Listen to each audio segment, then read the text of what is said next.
Assalamualaikum warahmatullahi wabarakatuh.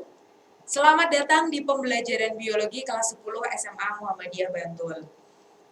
Anak-anakku semuanya, sebelum memulai pembelajaran pada hari ini, alangkah lebih baiknya jika kita berdoa terlebih dahulu. Sebelum kita mulai pembelajaran, mari kita membaca basmalah bersama-sama. Bismillahirrahmanirrahim. Mudah-mudahan dengan diawali dengan membaca basmalah, pembelajaran pada pagi hari ini bisa terserap dengan baik oleh kalian semua. Amin. Anak-anakku, kemarin kita telah mempelajari, belum kemarin kita baru perkenalan, dan pada hari ini kita akan memulai tentang pembelajaran yang sesungguhnya. Nah, tentang apa sih sebetulnya pembelajaran biologi? Yang pertama akan kita bahas pada pagi hari ini adalah materinya. Next. Kita lihat untuk materi yang pertama akan kita bahas. Nah, yang pertama adalah bab ruang lingkup biologi. Tentunya kalian sudah sering mendengar apa sih itu biologi, bahkan di kelas SMP dulu dari kelas 7, 8, 9 kalian sudah belajar biologi. Tapi kalau dulu di SMP kalian belajarnya adalah IPA, digabung ya antara fisika, kimia, dan biologi dijadikan satu. Tapi sekarang di SMA kalian yang memilih MIPA, kalian belajar biologi sendiri.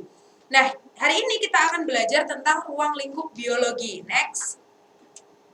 Pengertian dari biologi. Yang pertama, biologi itu terdiri dari dua kata. Apa saja? Yang pertama ada bios dan yang kedua ada logos. Bios artinya apa sih? Bio. Bios itu artinya hidup, sedangkan logos artinya adalah pengetahuan atau ilmu. Kalau digabungkan bios logos menjadi biologi, artinya ilmu yang mempelajari tentang organisme atau makhluk hidup dan kehidupannya. Apa saja sih makhluk hidup? Makhluk hidup itu segala sesuatu di muka bumi ini yang hidup. Contohnya manusia, hewan, tumbuhan, kemudian bakteri, jamur, kuman, virus, itu dia adalah makhluk hidup. Nah, kalau yang nggak hidup siapa? Yang tidak hidup contohnya nanti ada batu, ada air, ada udara, itu adalah yang tidak hidup. Itu ya pengertian dari biologi, ilmu yang mempelajari tentang organisme atau makhluk hidup dan kehidupannya. Next. Nah, yang akan kita pelajari selanjutnya adalah mengenai tingkat organisasi kehidupan.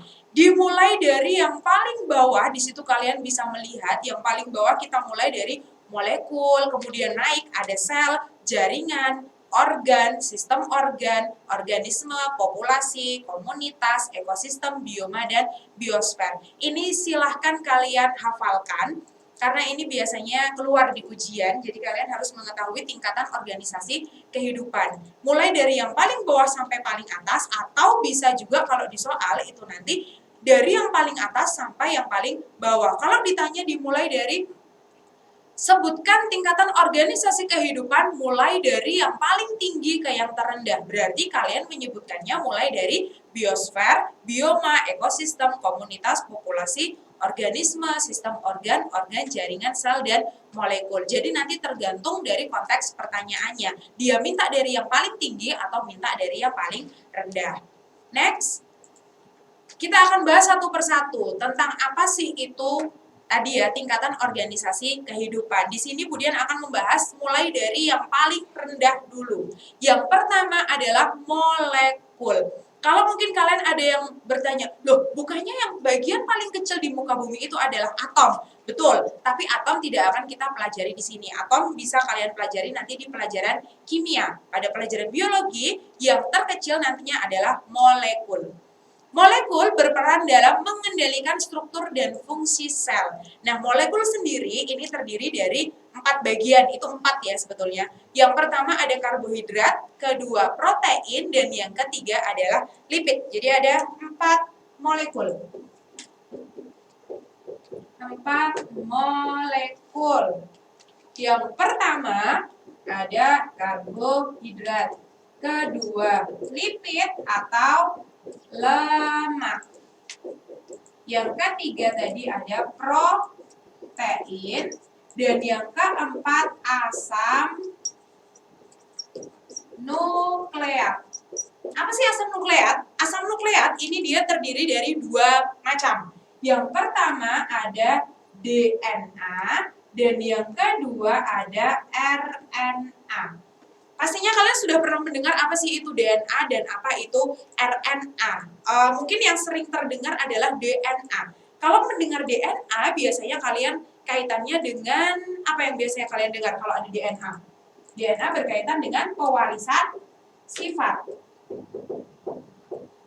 Pewarisan sifat pada manusia, keturunan, itu berarti kaitannya dengan DNA. Kalau gen dari orang tuanya berambut keriting, berarti kemungkinan besar anaknya juga akan berambut keriting. Itu ada kaitannya dengan DNA. Kalau RNA berkaitan dengan sintesis protein atau pembentukan protein. Ini miliknya molekul. Next, selanjutnya setelah molekul kita akan membahas yang kedua yaitu sel. Nah, sel ini merupakan unit struktural dan fungsional yang terkecil yang menyusun makhluk hidup. Jadi bagian dari kalian tadi setelah berkumpulnya molekul-molekul itu akan menjadi sel. Contoh dari sel itu ada sel hewan dan ada sel tumbuhan. Kita manusia ini masuk ke dalam sel hewan, tidak ada sel manusia karena sel itu hanya terbagi menjadi dua, yaitu sel hewan dan sel tumbuhan. Kita manusia termasuk ke dalam sel hewan. Next, yang ketiga setelah sel urutannya adalah jaringan. Nah, jaringan merupakan kumpulan dari sel yang sejenis dan memiliki fungsi yang sama. Siapa contohnya? Contohnya ada jaringan otot. Nah, kumpulan dari jaringan otot ini terdiri dari ada otot polos, ada otot lurik, dan ada otot jantung. Kalian bisa lihat, bahkan dulu waktu di SMP, kalian pernah mempelajari ya. Otot polos, di mana letaknya otot polos? Otot polos menempel pada organ-organ tubuh kita, contohnya pada organ pencernaan, kemudian organ pernafasan, organ reproduksi, itu terdiri dari otot polos. Kemudian kalau otot lurik, kalau yang gambarnya dia berarti ada lurik-lurik seperti jari, lurik-lurik. Nah, otot lurik ini dia tempatnya menempel pada rangka. Dan yang terakhir ada otot jantung, di mana letaknya sudah pasti berada di jantungnya kalian. Itu kalau miliknya hewan. Nah, kalau jaringan yang ada pada tumbuhan, saya beri contoh ada jaringan pengangkut. Siapa sih jaringan pengangkut pada tumbuhan? Ada xilem dan ada floem. Nah, itu. Kemudian yang selanjutnya setelah jaringan, masuk ke organ. Apa sih itu organ? Organ merupakan kumpulan dari jaringan yang menjalankan fungsi tertentu. Jadi kalau kalian ini amati dari tadi ya, yang namanya molekul berarti molekul, tadi kan kumpulan dari atom. Kemudian sel itu adalah kumpulan dari molekul. Kemudian setelah sel masuk ke jaringan dan sekarang kita masuk ke organ. Organ ini adalah kumpulan dari jaringan yang menjalankan fungsi tertentu. Contohnya apa sih organ? Organ pada hewan. Organ yang kalian miliki, contohnya ada jantung, paru-paru, ada ginjal, kemudian nanti ada hati, macam-macam itu ya. Kemudian kalau organ pada tumbuhan, kalian bisa lihat di situ ada gambar, ada akar, ada batang, ada daun, buah, itu merupakan organ yang dimiliki oleh tumbuhan. Kalian harus bisa membedakan ya. Selanjutnya setelah organ kita masuk ke sistem organ. Nah, sistem organ ini merupakan sekelompok organ yang menjalankan fungsi tertentu. Contohnya, kalau membahas sistem berarti nanti jawabannya adalah sistem, segala sesuatunya yang ada sistem-sistemnya. Contoh, sistem pencernaan, ada sistem pernafasan, dan ada sistem ekskresi. Di situ Budian menuliskan, kan tadi saya bilang sistem organ itu terdiri dari kumpulan organ. Contohnya sistem pencernaan. Sistem pencernaan itu terdiri dari kumpulan organ. Siapa saja? Ada mulut, kerongkongan, lambung, usus halus, usus 12 jari, usus besar, kemudian anus. Ada lagi yang kedua, contohnya sistem pernafasan. Sistem pernafasan terdiri dari kumpulan organ-organ. Siapa saja? Kalian bernafas menggunakan hidung, kemudian menggunakan tenggorokan. Tenggorokan nanti ada laring, ada faring, kemudian masuk ke bronkus, dan yang terakhir masuk ke paru-paru. Yang ketiga, Budian contohkan ada sistem ekskresi. Sistem ekskresi berkaitan dengan pengeluaran zat sisa yang tidak dapat digunakan kembali oleh tubuhnya kalian. Contohnya hanya ada 4 ya. Organ ekskresi itu hanya ada 4. Ginjal mengeluarkan urin, hati mengeluarkan racun, paru-paru mengeluarkan karbon dioksida, dan kulit mengeluarkan keringat. Ingat ya, jadi kalau membahas sistem organ, kalian jawab yang ada sistem-sistemnya. Next, setelah sistem organ, nah setelah tadi kita mengumpulkan ada sistem mulai dari molekul, kemudian sel, jaringan, organ, sistem organ, sampailah kita pada organisme atau individu. Siapa sih itu organisme? Organisme merupakan kombinasi sistem organ yang bersama-sama melakukan fungsi kehidupan. Contohnya ada tumbuhan. Di situ kemudian menggambarkan ada segala macam tumbuhan ya. Di situ saya mengambil ada pohon bambu. Kalau kalian amati dari pohon bambu, ini dia juga memiliki mulai dari tadi molekul sampai dia ke sistem organnya. Kemudian ada contoh organisme yang kedua yaitu hewan. Di situ saya kasih gambar kucing. Kucing ini dia juga memiliki organ, dia punya hati, dia punya ginjal, kemudian dia punya sistem pencernaan. Nah, manusia pun juga sama. Manusia juga terdiri dari kumpulan sel, dari kumpulan jaringan, dari kumpulan organ, sampai terbentuklah individu manusia. Selanjutnya setelah organisme, nah kemudian ada populasi. Populasi ini merupakan kumpulan dari individu yang sejenis atau spesies tertentu yang sejenis yang berada pada waktu dan tempat yang sama. Di situ saya kasih gambar ada contoh dari populasi manusia. Ingat ya, kan tadi saya bilang individu dari spesies tertentu. Manusia itu adalah spesies Homo sapiens. Kalau di sini saya sedang bersama dengan Bapak Ibu guru, berarti di sini adalah populasi guru SMA Muhammadiyah Bantul. Sama seperti gambar itu. Kemudian ada lagi kalau populasi yang di luar, ada populasi ular, berarti kumpulan ular-ular, baik itu ular jantan maupun ular betina. Ada juga populasi padi, berarti kumpulan padi yang ada di sawah, tidak hanya satu padi tapi beberapa jenis padi, itu populasi. Next. Selanjutnya adalah komunitas. Komunitas adalah kumpulan dari populasi yang berada pada waktu dan tempat tertentu. Contohnya adalah komunitas padang rumput. Di situ kalian bisa lihat ya, ada komunitas padang rumput. Itu saya mengambil foto saat saya jalan-jalan ke Bromo. Gak apa-apa ya, saya pamer sedikit dengan kalian. Kita lihat ya, komunitas. Ada komunitas padang rumput.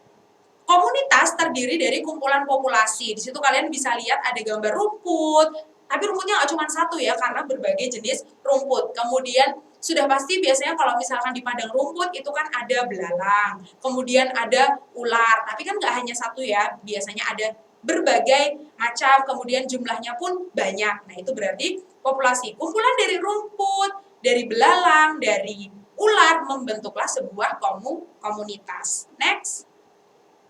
Setelah komunitas, kita masuk ke yang lebih besar lagi, yaitu ekosistem. Apa sih itu ekosistem? Ekosistem merupakan hubungan timbal balik atau interaksi antara makhluk hidup dengan lingkungan. Kenapa? Dari tadi kan kita membahas hanya tentang makhluk hidup. Nah, sekarang kita mulai membahas tentang lingkungannya. Kita lihat ekosistem, di situ ada dua komponen yang menyusun. Ekosistem itu terdiri dari komponen biotik dan ada komponen abiotik. Kalau biotik berarti dia adalah komponen yang hidup, sedangkan komponen abiotik adalah komponen yang tidak hidup. Ingat ya, namanya yang ada AAA berarti tidak, abiotik berarti tidak hidup.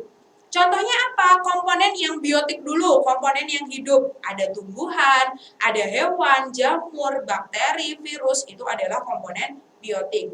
Sedangkan komponen yang abiotik, komponen yang tidak hidup. Contohnya ada air, tanah, udara, batu, cahaya, itu masuk ke abiotik. Nah, sekarang kita masuk ke contoh dari ekosistemnya. Di situ saya menuliskan ada ekosistem sawah. Tugasnya kalian, mari kita bersama-sama kita membahas apa saja sih komponen dari ekosistem sawah. Di sini saya akan menuliskan ekosistem sawah. Tadi saya bilang, komponen dari ekosistem itu terdiri dari komponen biotik dan yang kedua komponen abiotik. Biotik berarti artinya dia yang hidup, kalau abiotik artinya dia yang tak hidup. Kita bahas dari komponen ekosistem sawah, siapa saja yang masuk ke dalam komponen biotik. Berarti yang hidup yang ada di sawah. Sudah pasti kita mulai dari padi. Padi hidup ya, karena padi adalah tumbuhan. Kemudian di sawah ada apa lagi selain padi? Di sana kita bisa temukan belalang. Kemudian kita bisa temukan ular. Kita bisa temukan katak. Ada di sawah. Mereka ini termasuk ke dalam komponen biotik dari ekosistem. Nah, sekarang kita masuk ke komponen yang abiotik atau komponen yang tidak hidup miliknya sawah. Ada apa di sawah? Ada tanah. Kemudian ada lumpur. Kemudian ada air. Kemudian di sawah ada batu? Ada ya, biasanya kalian kan ada batu-batu. Ada batu. Kemudian di sawah kita juga menemukan cahaya. Nah, ini ya, jadi kalian bisa pahami mengenai komponen dari ekosistem. Kalau ekosistem itu terdiri dari komponen biotik, komponen hidup, dan komponen yang abiotik atau komponen yang tidak hidup. Next, selanjutnya setelah ekosistem, kita akan membahas ke yang lebih besar lagi. Siapa dia? Dia adalah bioma. Nah, bioma merupakan kumpulan dari ekosistem yang melingkupi wilayah yang luas. Contohnya, di situ kemudian kasih gambar, ada bioma hutan hujan tropis. Kemudian ada nanti bioma hutan gurun. Kemudian nanti ada bioma, kalian bisa lihat di gambar ya, ada tundra, ada taiga, itu masuk ke dalam bioma. Next, selanjutnya, yang terakhir, nah, yang paling besar ini adalah biosfer. Biosfer merupakan sistem kehidupan yang paling besar, kemudian merupakan lapisan bumi yang mendukung kehidupan organisme. Kalian bisa lihat dari gambar, biosfer itu terdiri dari ada atmosfer, ada hidrosfer, dan ada litosfer. Hidrosfer berarti berkaitan dengan air, kemudian litosfer berkaitan dengan isi dari bumi, ada tanah, dan kemudian ada atmosfer berarti berkaitan dengan udara. Itu ya untuk biosfer. Nah, untuk materi pada pagi hari ini berarti selesai ya. Mari kita ulas lagi, kita coba tentang tingkat organisasi kehidupan mulai dari yang paling rendah, tadi mulai dari kecil, kita mulai dari molekul, kemudian ada sel, ada jaringan, organ, sistem organ, ada organisme, setelah organisme ada apa? Populasi, ada komunitas, kemudian ekosistem, bioma, dan yang terakhir adalah biosfer, lapisan yang paling besar yang ada di muka bumi. Nah, anak-anak, hari ini kita cukupkan sampai di sini. Jangan lupa setelah kalian menyaksikan video saya, cek notifikasi Google Classroom kalian untuk melakukan presensi, kemudian kalian mengerjakan kuis yang tersedia di Google Classroom. Jangan lupa ya untuk tetap selalu belajar, kemudian tetap menjaga kesehatan, dan tetap beribadah. Terima kasih. Wassalamualaikum warahmatullahi wabarakatuh.